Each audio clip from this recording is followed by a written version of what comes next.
Halo Mams, sebelum kita membahas makanan, sebelum kita membahas olahraga, bahkan sebelum kita membahas kalori, aku ingin mengajak Mams menjawab satu pertanyaan yang sangat penting.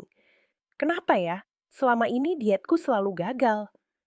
Kalau Mams sedang mengikuti program ini, kemungkinan besar ini bukan pertama kalinya Mams mencoba menurunkan berat badan. Mungkin sebelumnya Mams pernah mencoba diet tanpa nasi, pernah mencoba puasa, pernah membeli produk langsing, pernah olahraga setiap hari, atau mungkin pernah berhasil turun beberapa kilogram, tapi beberapa bulan kemudian naik lagi. Kalau itu pernah terjadi, aku ingin Mams tahu satu hal. Mams tidak sendirian. Dan yang lebih penting, itu bukan berarti Mams tidak punya kemauan. Selama bertahun-tahun, kita diajarkan bahwa kalau seseorang gagal diet, penyebabnya pasti karena kurang disiplin, kurang niat, kurang kuat menahan lapar. Padahal, setelah mempelajari banyak penelitian tentang perubahan kebiasaan dan melihat pengalaman banyak orang, aku justru menemukan hal yang berbeda. Sebagian besar orang gagal bukan karena mereka lemah. Mereka gagal karena memilih cara yang terlalu sulit untuk kau pertahankan.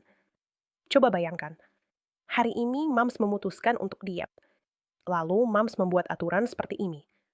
Mulai besok, tidak boleh makan nasi. Tidak boleh makan gorengan. Tidak boleh makan makanan manis. Harus olahraga 1 jam setiap hari. Harus turun 5 kilo bulan ini. Di hari pertama, mungkin Mams semangat. Hari kedua, masih semangat. Seminggu kemudian, mulai capek. 2 minggu kemudian, mulai muncul rasa ingin makan makanan favorit.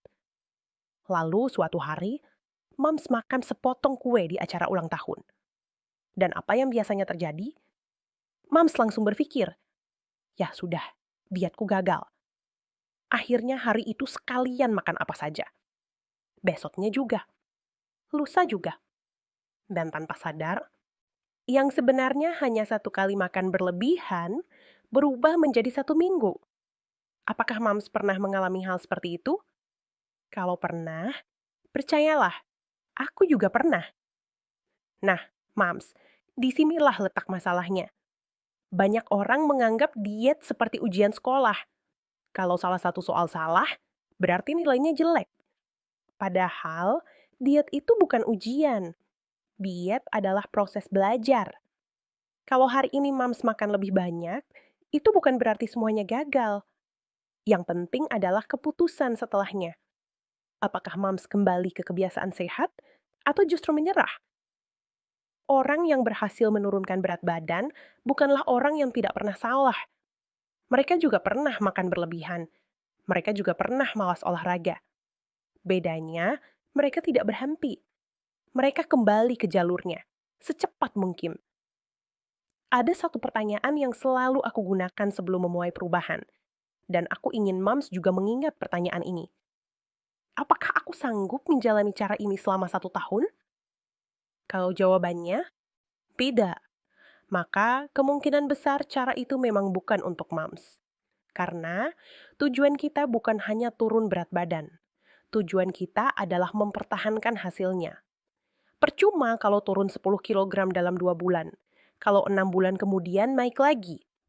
Bukankah yang kita inginkan adalah tubuh yang lebih sehat untuk jangka panjang? Di program ini, aku tidak akan meminta Mams berhenti makan nasi. Aku tidak akan melarang Mams makan makanan favorit. Aku juga tidak akan meminta Mams olahraga sampai kelelahan. Karena menurutku, kalau sebuah cara membuat Mams tersiksa setiap hari, cara itu mungkin berhasil dalam jangka pendek, tapi sulit dipertahankan. Dan sesuatu yang tidak bisa dipertahankan tidak akan menjadi gaya hidup. Aku ingin Mams mulai mengubah cara berpikir. Mulai hari ini, jangan lagi berkata, aku harus diet. Coba ubah menjadi, aku sedang belajar hidup lebih sehat. Kedengarannya sederhana, tapi perbedaan cara berpikir ini sangat besar. Kalau tujuan Mams hanya diet, saat target tercapai, biasanya diet berhenti. Lalu kebiasaan lama kembali. Tapi kalau tujuan Mams adalah membangun gaya hidup sehat, maka kebiasaan baik akan terus dilakukan, bahkan setelah berat badan ideal tercapai. Sebelum kita mengakhiri video ini, aku ingin memberikan satu tugas kecil. Ambil buku catatan atau workbook yang sudah disediakan.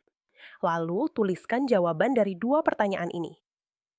Pertama, apa alasan terbesar Mams ingin menurunkan berat badan? Bukan jawaban seperti supaya kurus. Coba lebih dalam. Misalnya, supaya lebih kuat bermain dengan anak, supaya lebih sehat, supaya lebih percaya diri, supaya tidak mudah lelah. Semakin kuat alasan Mams, semakin besar kemungkinan Mams bertahan saat semangat mulai turun. Kedua, tuliskan kebiasaan apa yang selama ini paling sering membuat Mams diet kamu gagal. Apakah sering ngemil, sering menyerah setelah satu kali makan banyak, atau terlalu memaksakan diri? Tidak perlu malu, karena kita tidak sedang mencari siapa yang salah. Kita sedang mencari apa yang bisa diperbaiki. Aku ingin Moms mengingat satu kalimat ini.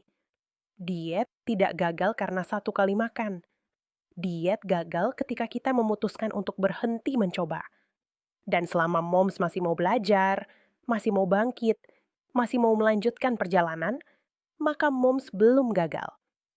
Di program ini, aku akan menemani Moms membangun kebiasaan yang realistis, pelan-pelan, tanpa rasa bersalah, tanpa menyiksa diri.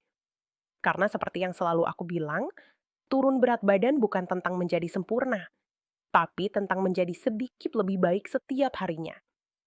Sampai bertemu di video berikutnya, Moms.